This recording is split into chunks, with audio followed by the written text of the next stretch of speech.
-11 -15 -19 என்ற கூட்டுத்தொடர் வரிசையில் 19வது உறுப்பை காண்பன்னு சொல்லியிருக்காங்க. ஸோ இதுல ஃபர்ஸ்ட் டேர்ம்ன்றது -11 a d அப்படின்னா t1 to t2. So t2 minus t1 -15 minus of -11.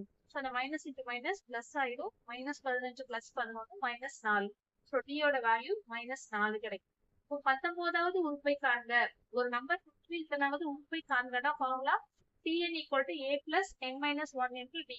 அதுல n-ன்றது நம்மளுக்கு 19, a-ன்றது -11 பிளஸ் n-னா 19, 19 - 1, d அப்படின்னா -4.